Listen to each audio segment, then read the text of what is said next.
On est en train de parler de notre identité et je suis parti sur ce texte. C'est un peu particulier parce que c'est le fameux texte d'Apocalypse 4 qui dit « Monte ici et je te montrerai ». Alors les émissions précédentes, on a vu que monter ici, ça me faisait penser à l'échelle de Jacob. On ne peut monter dans les lieux célestes. L'accès aux lieux célestes n'est possible qu'au travers Jésus. Ça, c'est quelque chose qui doit être fondamental, qui doit être une base. Ce n'est pas au travers de pratiques spirituelles quelconques, ce n'est pas au travers de la méditation, ce n'est pas ou d'autres artifices. Non, c'est au travers de ce que Jésus a fait que nous avons un accès dans les lieux célestes. Et notre place, je vous avais expliqué que c'est notre place en fait, d'être là-haut. C'est notre place d'être assis dans les lieux célestes avec Christ. Et nous avons été créés pour des moments comme ceux-là. Nous avons été créés pour des moments d'intimité avec Dieu, de communion avec Dieu. Et c'est là où, alors je prenais l'exemple les dernières fois du poisson qu'on retirait de l'eau, il ne sait pas bien respirer. Et dans cette terre, dans ce monde, en tant que chrétien, on a du mal à respirer. Parce que l'air est beaucoup plus pur en haut. Vous avez remarqué ça ? On dit l'air pur de la montagne. Il faut monter pour avoir de l'air pur. Il faut monter là-haut dans la présence de Dieu, dans l'intimité avec Dieu, pour être renouvelé, pour être restauré, pour vivre des choses qui vont donner de la paix à notre âme et nous consoler. Et la présence de Dieu, c'est ce qu'elle fait. Elle nous restaure, elle nous rend notre identité, ce pourquoi nous avons été créés. C'est quelque chose de fondamental. Et encore une fois, ce n'est pas réservé à une élite, c'est la volonté de Dieu pour chacun de ses enfants. Pour chacun de ses enfants, il nous appelle à être dans sa présence. Et pendant que je suis en train de vous parler, pendant que vous êtes en train de m'écouter, nous pouvons nous connecter au Seigneur.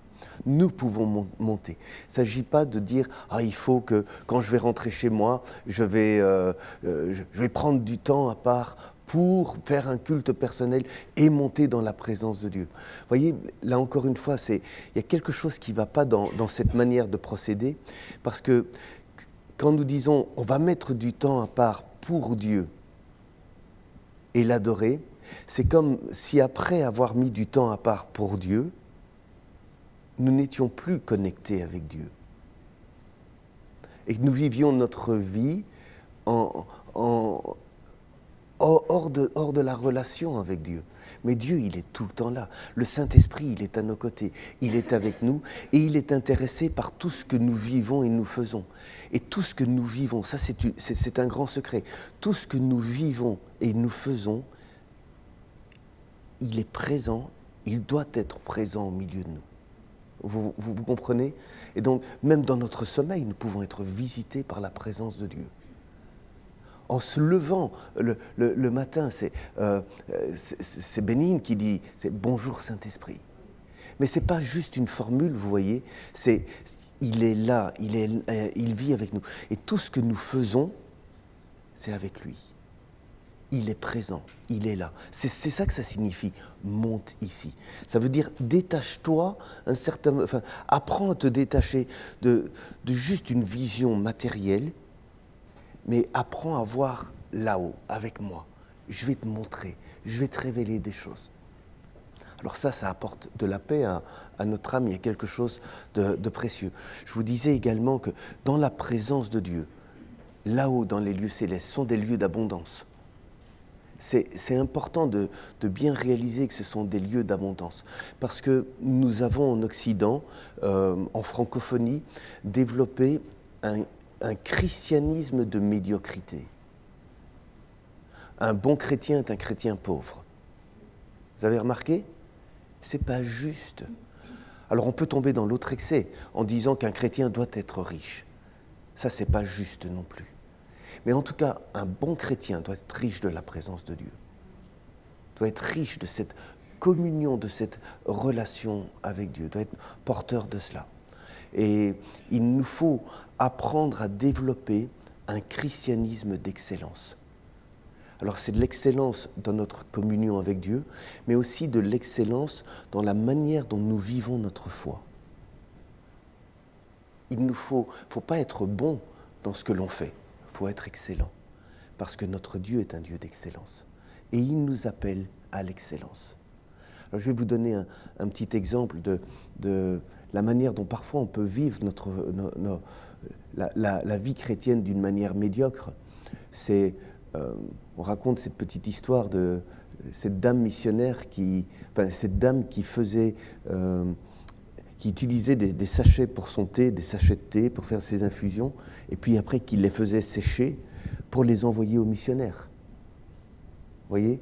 Elle pensait qu'elle faisait une bonne chose en envoyant aux missionnaires ces sachets de thé, ça c'est difficile à dire, ces sachets de thé qui ont déjà été utilisés. Mais c'est parfois ce que nous faisons par rapport à l'Église. On va changer de lave-vaisselle. Le mien marche encore, on le donnerait bien au pasteur. Et on croit qu'on fait une bonne chose. Mais pourquoi est-ce que le pasteur doit toujours avoir des trucs de seconde classe ? Pourquoi est-ce que l'Église ne pourrait pas vivre avec du matériel neuf, nouveau ? Vous comprenez ce que je veux dire ?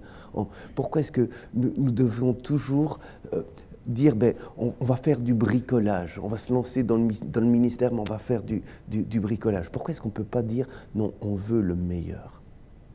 On veut le meilleur matériel. Vous voyez, c'est toute une manière de penser pour rentrer dans l'excellence. Moi, je crois que le peuple de Dieu, l'Église en tant que corps de Christ, doit être porteuse de cette excellence. Elle doit être à l'image de notre Dieu. Quand Dieu a créé le monde, il ne s'est pas trompé. Ce qu'il a fait était bon. Ce qu'il a fait était parfait. Et c'est à cette perfection-là qui nous appelle. Ça doit avoir une influence dans tout ce qu'on fait. Et je vous parlerai peut-être à un certain moment du frère Laurent. Je ne sais pas si vous avez entendu parler du frère Laurent. C'est un homme qui a vécu au XVIIe siècle et c'est un des pionniers de la théologie de la présence de Dieu. C'est un homme qui a appris à cultiver la présence de Dieu. Je vous parlais dans mon témoignage que j'avais ressenti la présence de Dieu qui était venue. Dieu s'était approché de moi. C'est comme ça que j'avais été touché par la grâce de Dieu, que je m'étais converti. Et puis j'ai découvert qu'on peut apprendre à cultiver la présence de Dieu. En tant que chrétiens, nous pouvons apprendre à faire venir la présence de Dieu. Dieu est là, Dieu est présent au milieu de nous, mais avoir la manifestation de la présence de Dieu, c'est possible de le cultiver.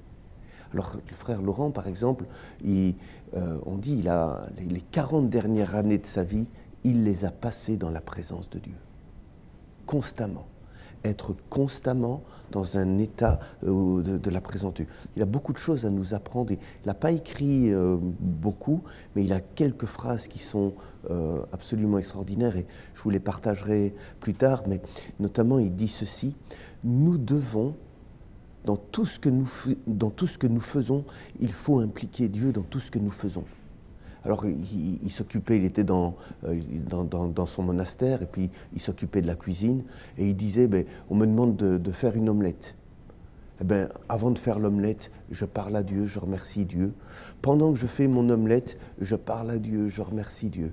Et quand j'ai fini mon omelette, je lui demande si elle est bien faite, et puis je me mets à genoux et je commence à adorer Dieu. Vous voyez, dans tout ce qu'il faisait, la présence de Dieu était là. Parfois, j'entends des gens qui me disent « mais je n'ai pas le temps, je voudrais prendre plus de temps pour être dans la présence de Dieu. » Mais le secret, il n'est pas là. Le secret, il est dans tout ce que tu fais, implique Dieu. Et tu vas voir comme tu vas gagner du temps, comme les choses seront parfois mieux faites. Parfois, on a des épouses dans le ministère qui sont frustrées parce qu'elles ont l'impression qu'elles ne peuvent pas servir Dieu comme leur mari ou des choses comme ça. Mais pendant que tu fais la vaisselle, tu peux être en communion avec Dieu. Pendant que tu prépares le repas, tu peux être en communion avec Dieu. Pendant que tu fais leur passage, tu peux être en communion avec Dieu. Vous comprenez ? Il n'y a pas un temps où on est en communion avec Dieu et puis un temps où il faut bien vivre sa vie. Non, c'est pas il faut bien vivre sa vie.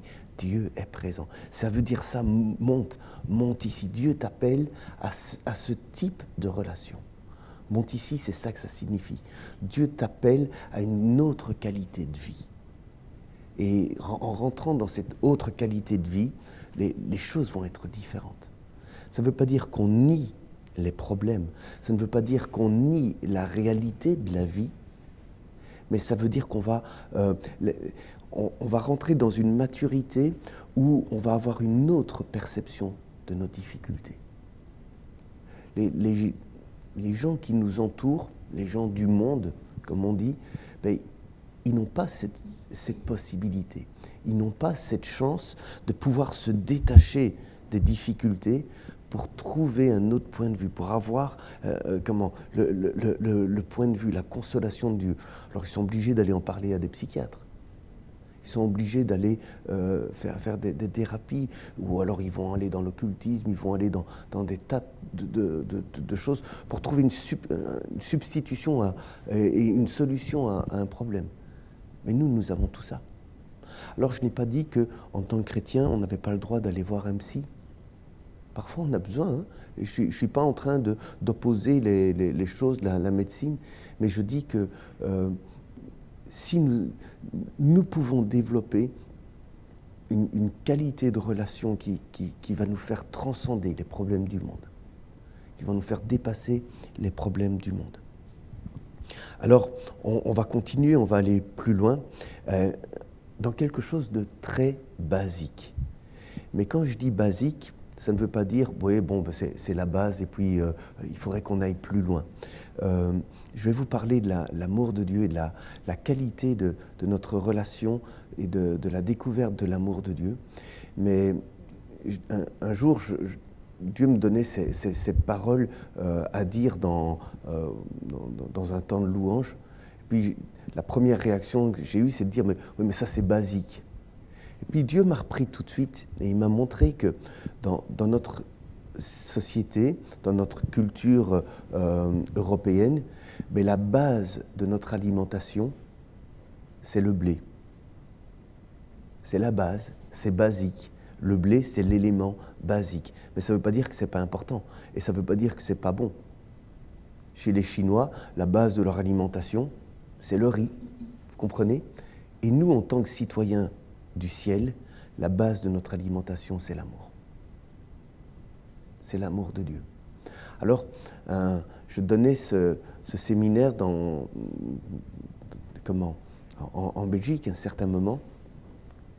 Et avant de commencer le séminaire, je prenais du temps dans la présence de Dieu et je me promenais, ça se passait dans les bois, et je me promenais un petit peu.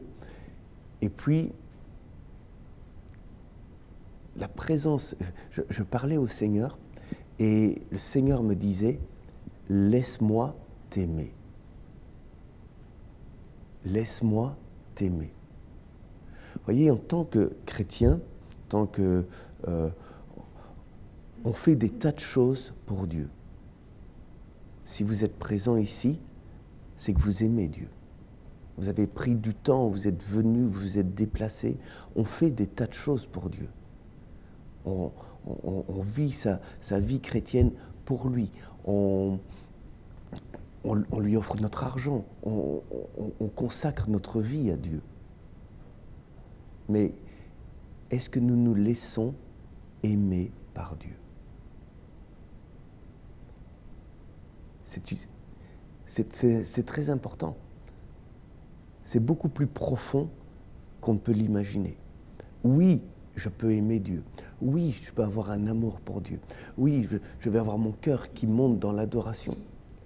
Mais est-ce que je me laisse aimer par Dieu ? Ou est-ce que je fais ces choses pour essayer de gagner l'amour de Dieu ? Vous voyez, ça c'est un des grands pièges dans notre vie chrétienne, c'est de vouloir faire les choses et d'être dans la performance. Je vais travailler pour gagner l'estime de Dieu. Je dois lire ma Bible, je dois faire des tas de choses pour que Dieu m'aime. On est complètement à côté de notre pompe. savez, alors ça me fait penser à la parabole du fils prodigue. Vous connaissez la parabole du fils prodigue, l'un des fils qui prend de l'héritage, puis qui s'en va. Et puis le deuxième, il reste à la maison. Mais en fait, tout lui appartient. Tout lui appartient dans cette maison, puisque l'héritage a été partagé. Et puis, il vit en ne se rendant pas compte que tout est à lui, et il travaille comme un esclave, finalement, et il va reprocher à son père de n'avoir pas pu tuer le veau gras. Et le père lui dit, mais tout est à toi. Tu veux tuer le veau gras, tue le veau gras. Je t'ai jamais interdit de tuer le veau gras.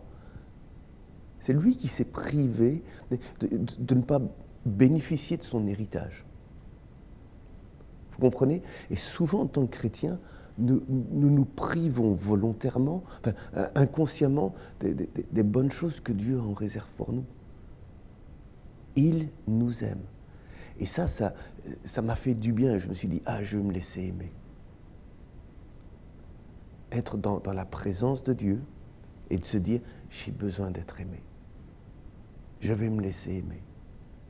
Vous savez que quand Jésus était sur terre, il avait aussi besoin d'amour.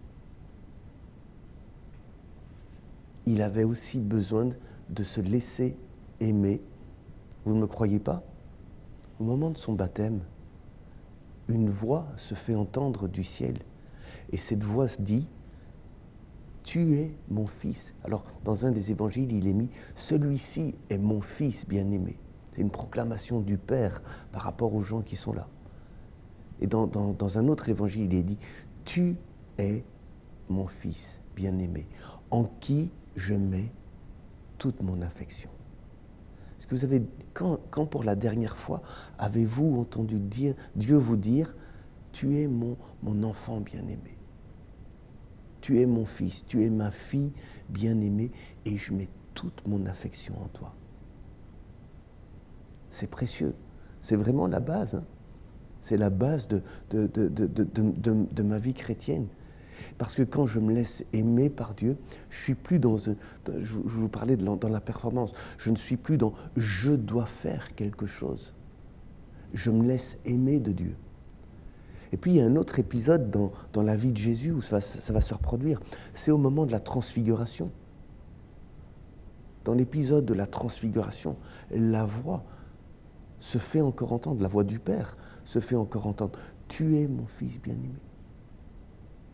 Tu es mon fils bien-aimé. » Vous pourrez vérifier ça, mais c'est important. Alors, ce que je vois là, c'est que Jésus, en tant qu'homme, Jésus est Dieu, mais il est aussi pleinement homme, et dans son humanité, il a besoin d'entendre que le Père l'aime. Il est tout à fait légitime que nous entendions le Père déclarer son amour envers nous. Que nous soyons remplis, que nous puissions vivre des moments d'expérience de la présence de Dieu, des vagues d'amour qui viennent sur nos vies. Nous en avons besoin. C'est la nourriture du ciel, c'est la manne.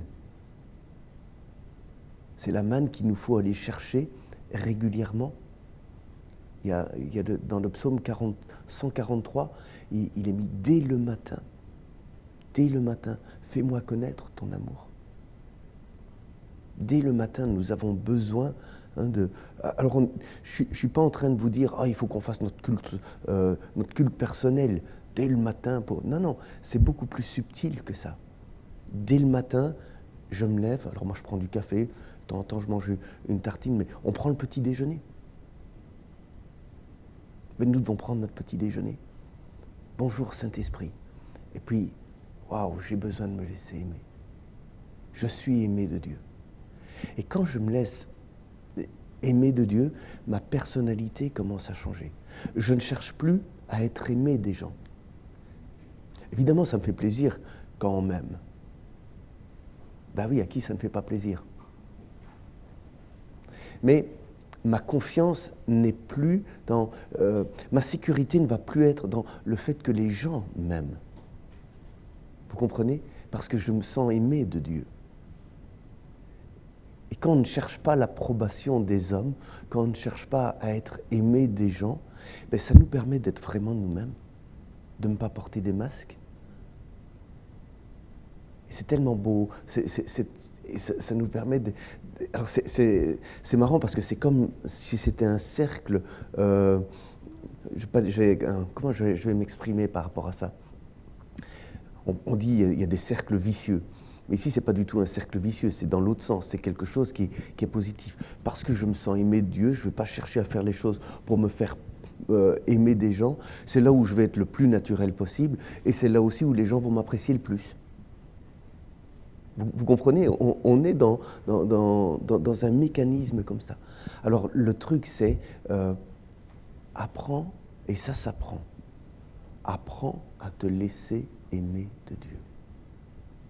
Et c'est pour cela également que je vous partageais dans le moment de mon témoignage sur le fait que l'amour de Dieu est inconditionnel.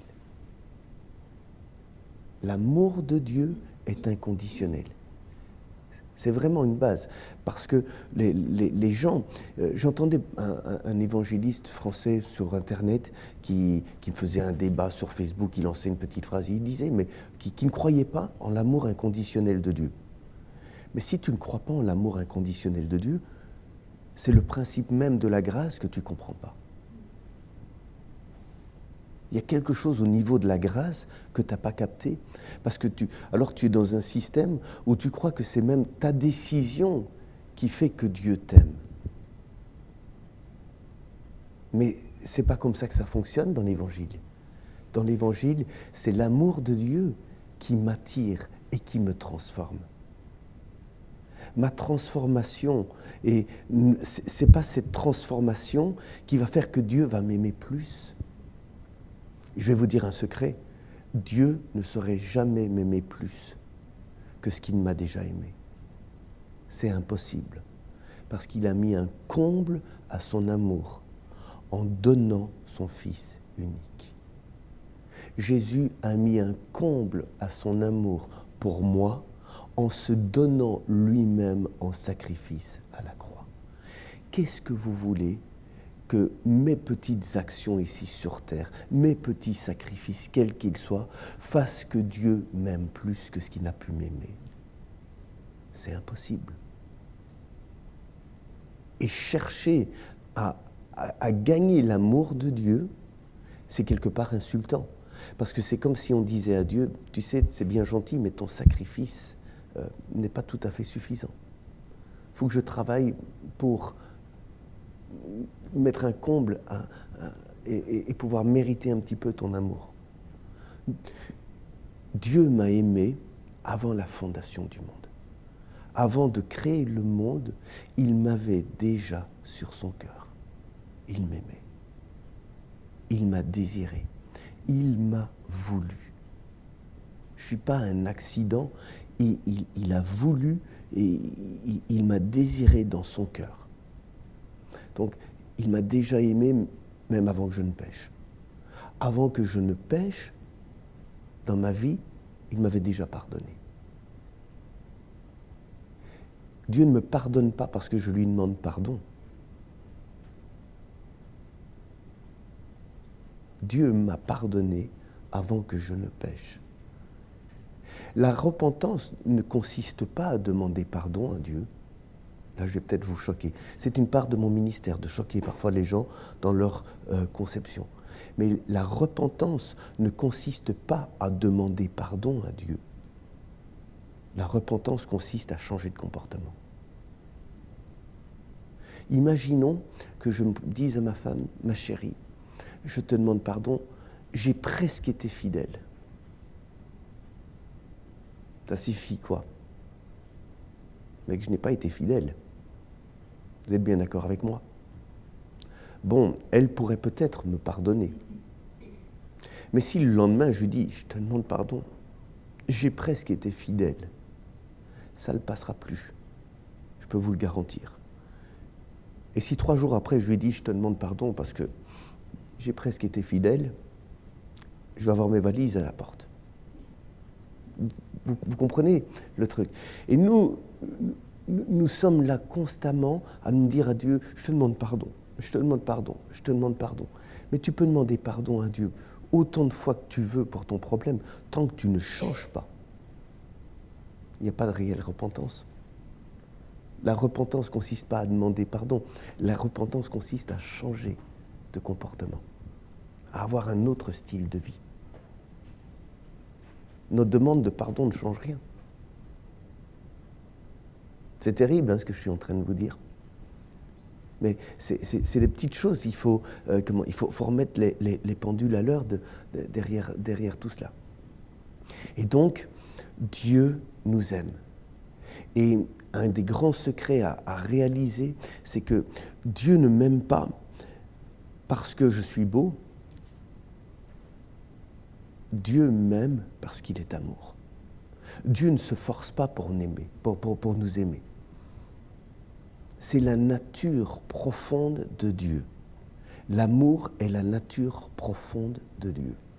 Alors retenez bien, j'ai parlé de nature. C'est une des révélations que va avoir l'apôtre Jean.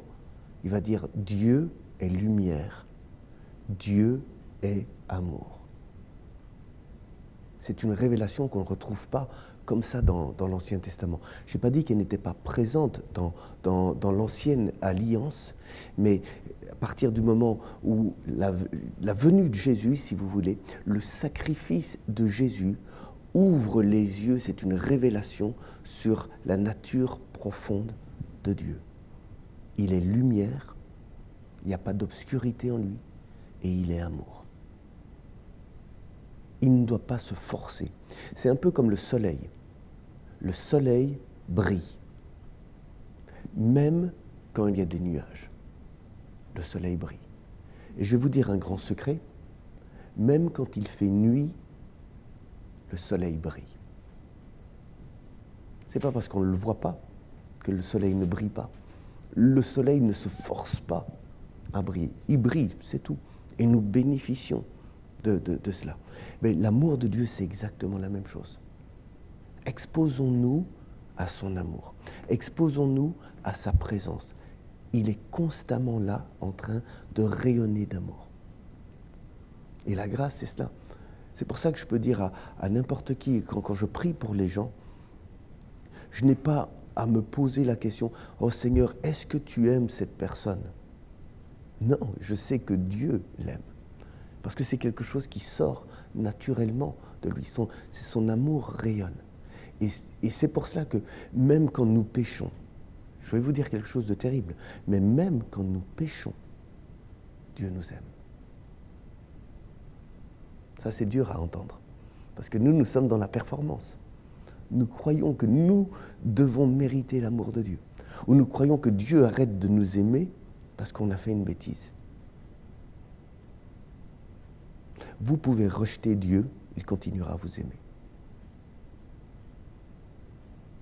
Vous pouvez rejeter Dieu, il vous aimera envers et malgré tout. Parce qu'il a démontré son amour, et pas seulement pour moi, Pierre de Maude, mais il nous est dit pour toute l'humanité. Vous connaissez ce verset, car Dieu a tant aimé le monde. Il a aimé l'humanité. Il nous a aimés. N'importe qui dirait « je ne veux pas de Dieu », Dieu continue à l'aimer. Dieu continue à l'aimer. Ça vous fait du bien ? Je vais vous laisser ça. C'est quelque chose de basique, mais c'est l'alimentation du ciel. C'est le blé du ciel. C'est le riz du ciel. C'est l'alimentation de base qu'on retrouve dans les lieux célestes. Et c'est sécurisant. C'est sécurisant. Ça fait du bien à mon âme et ça va me permettre de construire ma vie chrétienne. Ça va me permettre de comprendre ce qu'il est en train de faire. Dieu m'aime malgré moi. Et il m'aime plus que moi, je ne pourrais jamais m'aimer. Il est amour par nature. Que Dieu vous bénisse.